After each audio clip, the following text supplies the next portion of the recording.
Bonjour, c'est un plaisir de vous retrouver pour ces capsules méditatives. Cette semaine, nous voyons l'histoire de Samson et nous voyons qu'après s'être révélé à sa mère, l'ange va se révéler aussi au père de Samson.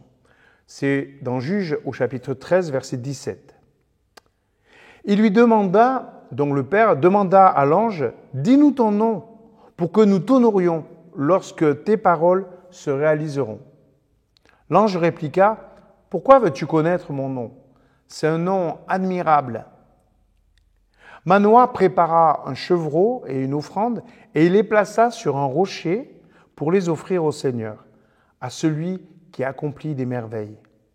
Pendant que Manoah et sa femme regardaient, les flammes du sacrifice montaient de l'autel vers les cieux. Ils virent l'ange du Seigneur s'élever au milieu des flammes. Alors, ils se jetèrent face contre terre. Manoah comprit qu'il s'agissait de l'ange du Seigneur. L'ange ne leur apparut plus jamais. Manoah dit à sa femme, « À coup sûr, nous allons mourir. Nous avons vu Dieu. » Sa femme lui répondit, « Si le Seigneur voulait nous faire mourir, il n'aurait pas accepté notre sacrifice complet, ni notre offrande. Il ne nous aurait pas montré ce que nous avons vu, ni communiqué les instructions que nous avons entendues. » La femme de Manoah donna naissance à un fils qu'elle appela Samson. Le garçon grandit et le Seigneur le bénit. Il se trouvait au camp de Dan, entre Sarah et Échétoul, lorsque l'Esprit du Seigneur le poussa à l'action pour la première fois. Dieu vient parler à des personnes qui n'ont pas l'habitude de dialoguer avec lui.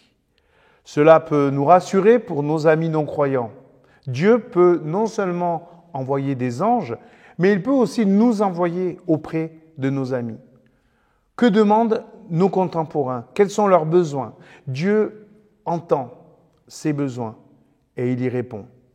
Le besoin d'avoir un avenir à espérer à travers nos propres enfants? Le besoin d'amour, de sens pour nos existences? La femme de Manoah lui rappelle ceci. Dieu n'est pas venu nous rencontrer pour nous détruire. Il vient nous rencontrer pour nous donner une espérance. Dieu entend et répond aux besoins humains. Et il est important que ces envoyés, ces anges littéralement, le communiquent. Pourquoi? Si on ne communique pas la grâce de Dieu à nos amis, ils vont chercher à obtenir ailleurs ce que leur cœur désire, en risquant de se perdre. La grâce de Dieu seule nous donne vraiment ce dont on a besoin, sans nous asservir.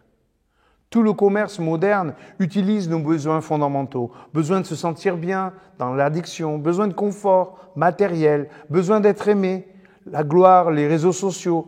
Mais nos contemporains sont tellement absorbés par leurs besoins et leur consommation qu'ils ne cherchent plus Dieu.